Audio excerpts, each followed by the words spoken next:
بسم اللہ الرحمن الرحیم۔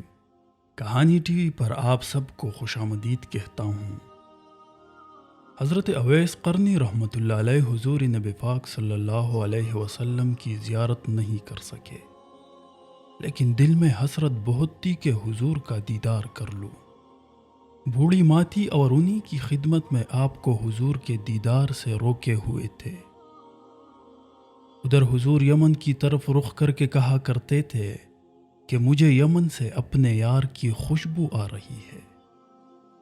ایک صحابی نے کہا، حضور آپ اس سے اتنا پیار کرتے ہیں، وہ ہے کہ آپ سے ملنے نہیں آئے؟ تو آپ صلی اللہ علیہ وسلم نے فرمایا کہ اس کی بوڑھی اور نابینا ماں ہے جس کی اویس بہت خدمت کرتا ہے، اور اپنی بوڑھی ماں کو وہ تنہا نہیں چھوڑ سکتا۔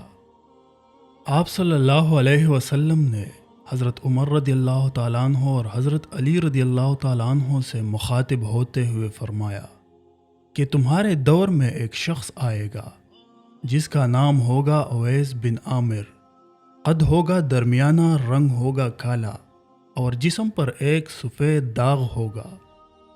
جب وہ آئے تو تم دونوں نے اس سے دعا کرانا، کیونکہ اویس نے ماں کی ایسی خدمت کی ہے، جب بھی وہ دعا کے لیے ہاتھ اٹھاتا ہے تو اللہ اس کی دعا کبھی رد نہیں کرتا۔ حضرت عمر رضی اللہ تعالیٰ عنہ 10 سال خلیفہ رہے اور ہر سال حج کرتے، حضرت اویس قرنی کو تلاش کرتے، لیکن انہیں اویس نہ ملتے۔ ایک دفعہ حضرت عمر رضی اللہ تعالیٰ عنہ نے سارے حاجیوں کو میدان عرفات میں اکٹھا کر لیا اور کہا کہ تمام حاجی کھڑے ہو جائے۔ پھر کہا کہ سب بیٹھ جاؤ، صرف یمن والے کھڑے رہو۔ تو سب بیٹھ گئے اور صرف یمن والے کھڑے رہے۔ پھر کہا کہ یمن والے سارے بیٹھ جاؤ، صرف قبیلہ مراد کھڑا رہے۔ پھر کہا مراد والے سارے بیٹھ جاؤ، صرف قرن والے کھڑے رہو۔ تو صرف ایک آدمی بچا، اور حضرت عمر رضی اللہ تعالیٰ عنہ نے کہا کہ تم قرنی ہو؟ اس شخص نے کہا ہاں میں قرنی ہوں۔ تو حضرت عمر رضی اللہ تعالیٰ عنہ نے کہا اویس کو جانتے ہو؟ تو اس شخص نے کہا کہ ہاں جانتا ہوں، وہ تو میرے سگے بھائی کا بیٹا ہے۔ آپ نے پوچھا کہ اویس ہے کدھر؟ اس شخص نے کہا کہ وہ عرفات گیا ہے اونٹ چرانے۔ آپ نے حضرت علی رضی اللہ تعالیٰ عنہ کو ساتھ لیا اور عرفات کی طرف دوڑ لگائی۔ جب وہاں پہنچے تو دیکھا کہ اویس قرنی درخت کے نیچے نماز پڑھ رہے ہیں اور اونٹ چاروں طرف چر رہے ہیں۔ آپ دونوں آ کر بیٹھ گئے اور حضرت اویس قرنی کی نماز ختم ہونے کا انتظار کرنے لگے۔ جب حضرت اویس نے سلام پھیرا تو حضرت عمر رضی اللہ تعالیٰ عنہ نے پوچھا کون ہو بھائی تم؟ تو حضرت اویس قرنی نے کہا میں اللہ کا بندہ۔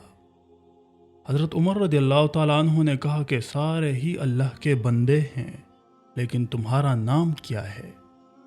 حضرت اویس نے کہا کہ آپ کون ہیں؟ حضرت علی رضی اللہ تعالیٰ عنہ نے کہا کہ یہ امیر المؤمنین عمر بن خطاب ہے، اور میں علی بن ابی طالب ہوں۔ حضرت اویس کا یہ سننا تھا کہ وہ تھر تھر کانپنے لگے اور کہا کہ جی میں معافی چاہتا ہوں، میں نے آپ کو پہچانا نہیں تھا، میں تو پہلی دفعہ حج پر آیا ہوں۔ حضرت عمر رضی اللہ تعالیٰ عنہ نے کہا کہ تم اویس ہو؟ تو انہوں نے کہا کہ ہاں میں ہی اویس ہوں۔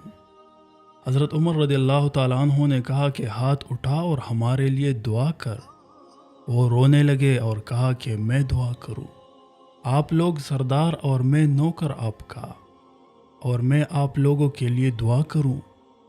حضرت عمر رضی اللہ تعالیٰ عنہ نے کہا کہ ہاں، اللہ کے نبی صلی اللہ علیہ وسلم کا حکم تھا کہ اویس جب بھی آئے تو اس سے دعا ضرور کرانا۔ پھر حضرت اویس قرنی نے دونوں کے لیے دعا کی۔ آپ صلی اللہ علیہ وسلم نے فرمایا کہ جب لوگ جنت میں جا رہے ہوں گے تو حضرت اویس قرنی بھی چلیں گے۔ اس وقت اللہ تعالیٰ فرمائیں گے کہ باقیوں کو جانے دو اور اویس کو روک لو۔ اس وقت حضرت اویس قرنی پریشان ہو جائیں گے اور کہیں گے کہ اے خدا آپ نے مجھے دروازے پر کیوں روک لیا؟ تو اللہ تعالیٰ فرمائیں گے کہ پیچھے دیکھو، جب پیچھے دیکھیں گے تو پیچھے کروڑوں اربوں کی تعداد میں جہنمی کھڑے ہوں گے۔ تو اس وقت خدا فرمائیں گے کہ اویس تیری ایک نیکی نے مجھے بہت خوش کیا، ماں کی خدمت۔ تو انگلی کا اشارہ کر، جدھر جدھر تیری انگلی پھرتی جائے گی میں ان لوگوں کو جنت میں داخل کرتا جاؤں گا۔ تو دوستو آج کے لیے اتنا ہی، ملتے ہیں انشاءاللہ نیکسٹ ویڈیو میں ایک نئی کہانی کے ساتھ۔ تب تک کے لیے اللہ حافظ۔